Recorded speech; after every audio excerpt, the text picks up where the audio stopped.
अस्सलाम वालेकुम, मैं हूँ फार्मासिस्ट मैमूना और आज मैं एक नई वीडियो लेके हाज़िर हुई हूँ।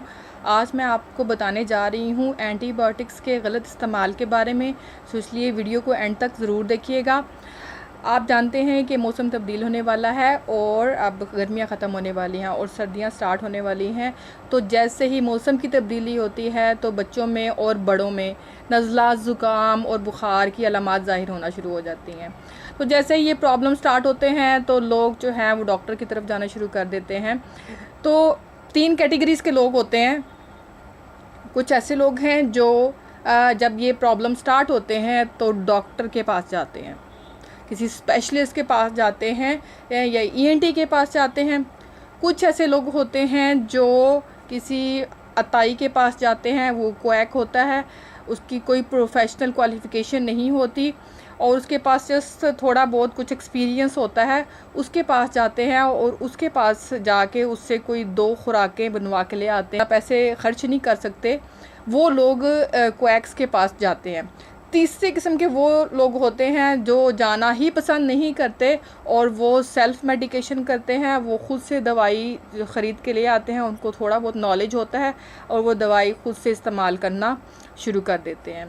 तो वो लोग जो डॉक्टर के पास जाते हैं, डॉक्टर उनको प्रिस्क्रिप्शन लिख के देता है और जो ये कंडीशन नज़ला, ज़ुकाम या बुखार है, इन कंडीशंस में डॉक्टर अगर बैक्टीरियल इन्फेक्शन है तो डॉक्टर कोई एंटीबायोटिक लिख के देता है। उसके साथ एंटीबायोटिक में ज़्यादातर जो है वो एमॉक्सल या ऑगमेंटन की जो है वो डोज़ सबसे मिनिमम जो है वो 375 mg है, उसकी डोज़ लिख के देता है।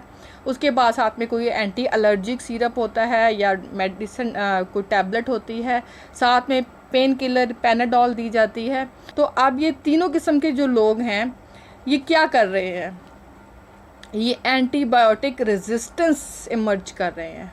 एंटीबायोटिक रेजिस्टेंस क्या होती है?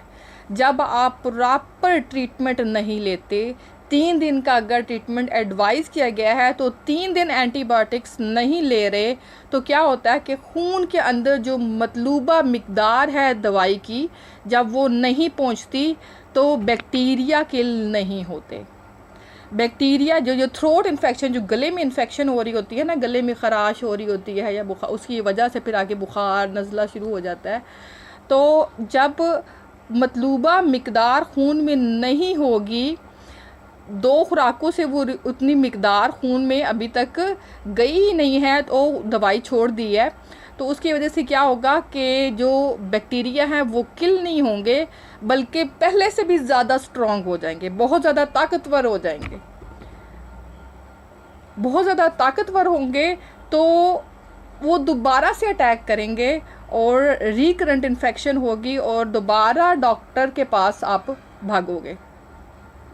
ये जो रेजिस्टेंस का प्रॉब्लम है ये पाकिस्तान में भी है और ये पूरी दुनिया में भी एंटीबायोटिक रेजिस्टेंस का प्रॉब्लम फेस किया जा रहा है। और इसकी वजह क्या है?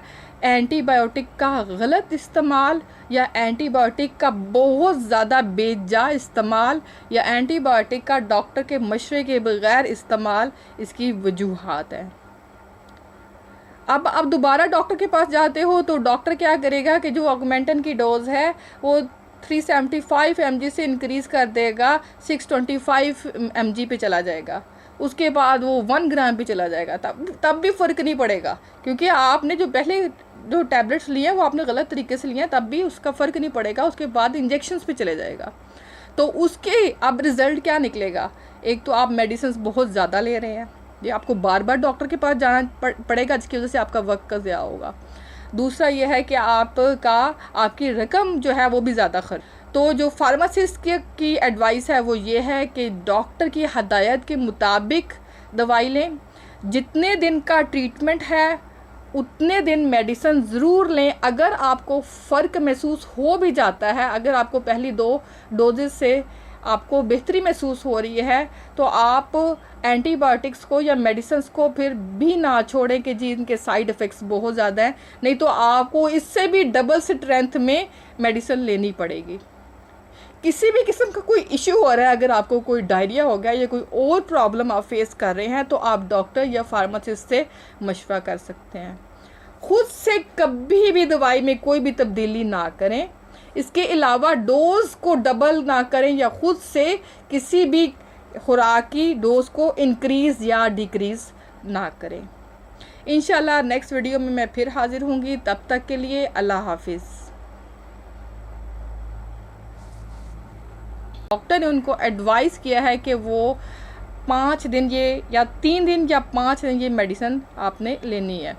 अब जब पेशेंट एंटीबायोटिक्स स्टार्ट करता है तो एंटीबायोटिक्स से कुछ साइड इफ़ेक्ट्स भी होते हैं। एंटीबायोटिक का सबसे बड़ा साइड इफ़ेक्ट, आप ऑगमेंटन लेते हैं तो डायरिया हो जाता है।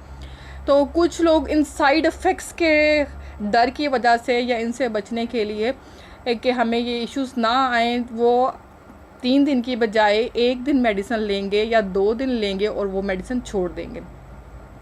दूसरे कैटेगरी के लोग वो हैं जो सेल्फ़ मेडिकेशन कर रहे हैं, वो अपनी मर्ज़ी से दवाई ले रहे हैं और वो अपनी मर्ज़ी से डोज को भी एडजस्ट कर रहे हैं और उनकी जो है वो स्ट्रेंथ भी खुद से चेंज कर रहे हैं। तीसरी कैटेगरी के लोग जो किसी अताई किसी क्वैक के पास जा रहे हैं, वो सिर्फ 2 खुराकें बना के ले आते हैं। मीन्स के वो दिन में 2 खुराकें सुबह या शाम लेनी है, उसके बाद वो मेडिसिन नहीं लेते क्योंकि उनको पहली 2 खुराकों से ही कुछ ना कुछ फ़र्क महसूस होना शुरू हो जाता है। उसके बाद वो नेक्स्ट डोज पे नहीं जाते।